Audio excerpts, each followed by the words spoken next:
warahmatullahi wabarakatuh. Sebelumnya, perkenalkan nama saya Nur Nabila dari mahasiswa STIE Wibawakarta Raharja Purwakarta, Prodi Akuntansi semester 4 dengan nomor NIM 2201222004. Di sini saya akan menjelaskan mengenai rekonsiliasi fiskal mata kuliah perpajakan 2 dengan dosen pengampu Bapak Paujan MS. Nah, sekarang kita masuk ke rekonsiliasi fiskal.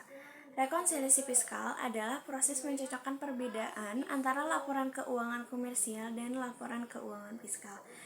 Laporan keuangan komersial disusun berdasarkan secara keuangan akuntansi, sedangkan laporan keuangan fiskal disusun berdasarkan secara perpajakan. Sekarang kita ke konsep perpajakan perusahaan. Bagaimana sih untuk menghitung penghasilan kena pajak? Jadi, untuk menghitung penghasilan kena pajak ini sebenarnya adalah dasar penghasilan. Kemudian, ada beban untuk mendapatkan penghasilan kena pajak. Namun, di dalam praktiknya tidak memungkinkan suatu perusahaan ini membuat dua pencatatan, yaitu pencatatan dari akuntansinya dan pencatatan dari pajaknya. Jadi, yang digunakannya yaitu hanya satu catatan akuntansi saja. Jadi, di sini yang menjadi perbedaan antara pembukuan dan pajak itu berbeda, kita tidak mungkin melakukan dua pencatatan. Jadi, kita melakukan pencatatannya berdasarkan akuntansi saja, maka di sini akan muncul perbedaan antara akuntansi dan fiskal. Maka, kita perlu melakukan penyesuaian. Selanjutnya, teknik rekonsiliasi. Rekonsiliasi dilakukan dengan membuat laporan laba rugi fiskal dari laporan laba rugi akuntansi. Laporan laba rugi akuntansi disesuaikan dengan koreksinya untuk mendapatkan nilai pendapatan atau beban menurut fiskal. Nah, ini tuh jadi cara yang tepat untuk menentukan tujuan pajak gitu. Sedangkan koreksi dilakukan dengan menambahkan atau mengurangkan nilai koreksi dari laba sebelum pajak. Teknik koreksi ini disajikan dalam catatan atas laporan keuangan saja. Di dalam praktiknya, lebih baik menggunakan teknis rekonsiliasi. Kenapa? Karena dalam praktik SPT akan ditanya berapa penghasilannya, berapa beban gajinya, dan seterusnya. Jadi kalau kita menggunakan teknis koreksi, nanti nggak akan ketemu jumlah masing-masingnya. Tapi teknik koreksi ini sangat penting ketika Anda melakukan catatan atas laporan keuangan, karena kalau Anda membuat catatan atas laporan keuangan mulainya dari laba sebelum pajak, baru dikoreksi positif dan negatifnya. Selanjutnya ada trade-off akuntansi perpajakan. Nah, ini kita harus tahu, apalagi kalau nanti kita bekerja sebagai auditor, konsultan pajak, atau penyusun laporan keuangan. Di dalam perusahaan, pasti selalu ada trade-off antara akuntansi dengan pajak. Ketika laba perusahaannya tinggi, maka labanya juga akan besar. Tapi, laba yang tinggi, maka pajaknya juga besar. Sehingga di sini ada trade-off, kalau Anda menginginkan pajak yang lebih rendah, maka penghasilan Anda akan rendah. Bagi perusahaan besar, trade-off ini akan kecil karena biasanya perusahaan akan tetap mengoptimalkan bebannya walaupun konsekuensinya ini harus membayar pajak yang lebih besar.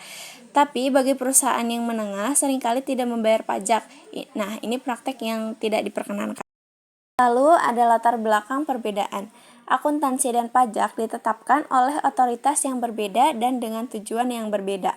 Perbedaan antara akuntansi dan pajak tidak hanya terjadi di Indonesia, namun juga terjadi di negara lain. Penelitian pajak terkait box type gap.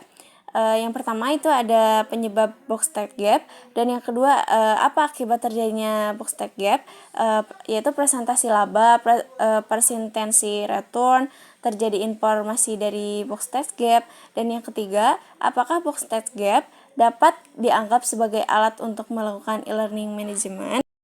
Selanjutnya ada kerangka perbedaan. Jadi rekonsiliasi fiskal ini kita lakukan dengan cara yang berbeda, dan perbedaannya itu dibagi menjadi dua, yaitu permanen dan temporer. Perbedaan ini juga menjadi fokus terhadap research yang kita sebut sebagai box type gap secara akunting. Nanti akan memunculkan apa yang disebut pajak tangguhan. Selanjutnya ada macam perbedaan, yaitu dibagi menjadi dua. Yang pertama ada berdasarkan sifat, yang isinya positif bersifat meningkatkan penghasilan kena pajak atau PKP, lalu negatif bersifat mengurangi PKP. Kemudian berdasarkan jangka waktunya, yang pertama temporer merupakan akibat berbedanya waktu pengakuan, namun akan berujung pada hasil akhir serupa. Yang keduanya yaitu permanen, merupakan perbedaan yang tidak akan terserupakan seiring waktu. Selanjutnya ada langkah penyesuaian perbedaan. dari laba akuntansi, lalu ditambah penghasilan yang belum diakui, lalu dikurangi penghasilan yang bukan objek pajak, lalu ditambah biaya non-deductible, lalu penghasilan kena pajak atau PKP, lalu ditambah biaya 3M penghasilan final, lalu dikurangi penghasilan dikenai PPh final, lalu dikurangi biaya deductible yang belum dibebankan untuk menghitung beban pajak ini dan mencatat pajak tangguhan. Selanjutnya ada pencatatan pajak tangguhan. Perbedaan temporernya itu dibagi menjadi dua. Yang pertama bersifat kena pajak. Bersifat kena pajak ini juga dibagi menjadi dua. Yang pertama memunculkan beban pajak tangguhan di laporan laba rugi, lalu memunculkan liabilitas pajak tangguhan di laporan posisi keuangan. Kemudian bersifat dapat dikurangkannya itu juga dibagi menjadi dua. Yang pertama itu memunculkan manfaat pajak tangguhan di laporan laba rugi, lalu memunculkan aset pajak tangguhan di laporan posisi keuangan. Selanjutnya ada kesalahan pembebanan atau kapitalisasi. Yang pertama itu ada kesalahan pencatatan dapat berupa pembebanan biaya perolehan aset, lalu seharusnya pengeluaran atas perolehan aset dikapitalisasi dan tidak dibebankan.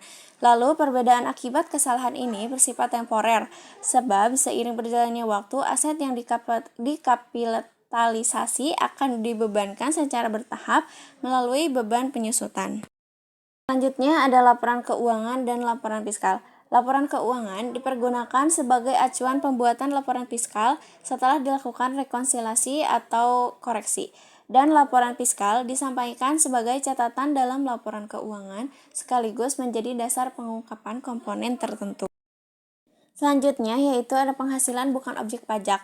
Undang-Undang PPh Pasal 4 Ayat 3, yang pertama ada bantuan atau sumbangan keagamaan bersifat wajib, lalu hibah diterima keluarga, badan keagamaan, pendidikan, sosial, lalu warisan, lalu harta sebagai pengganti penyertaan modal, lalu natural, lalu klaim asuransi diterima WVOV, lalu dividen dari laba ditahan atas kepemilikan kurang lebih 25%, lalu iuran diterima dana pensiun, lalu penghasilan investasi oleh dana pensiun, lalu bagian laba diterima anggota persekutuan, lalu bagian laba diterima perusahaan modal Ventura, lalu beasiswa, lalu sisa lebih diterima badan pendidikan atau litbang nirlaba yang ditanamkan kembali, lalu bantuan dibayarkan BPJS. Selanjutnya ada non-deductible expenses. Disebutkan Undang-Undang PPh Pasal 9 Ayat 1. Yang pertama itu ada pembagian laba, lalu biaya untuk kepentingan pribadi, lalu pembentukan dana cadangan kecuali usaha tertentu, lalu premi asuransi dibayar WPOP, lalu natural kecuali akibat tuntutan kerja atau makanan bagi semua karyawan, lalu jumlah melebihi kewajaran atas hubungan istimewa, lalu harta yang dihibahkan, bantuan atau sumbangan selain yang dikecualikan, lalu pajak penghasilan, lalu gaji anggota persekutuan, lalu sanksi administrasi dan pidana pajak.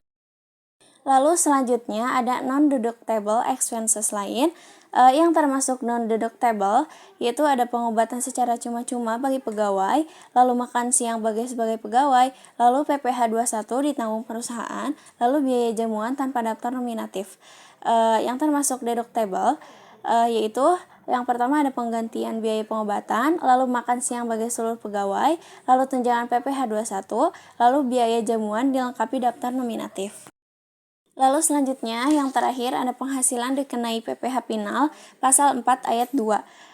Yaitu ada bunga deposito, tabungan, obligasi, dan surat utang negara, lalu bunga simpanan koperasi diterima WVOV, lalu hadiah undian, lalu penghasilan dari transaksi saham, sekuritas, dan penyertaan modal lain, lalu penghasilan penggalian tanah atau bangunan, lalu penghasilan usaha jasa konstruksi dan real estate, atau penghasilan sewa tanah dan atau bangunan, lalu penghasilan tertentu lainnya diatur PP.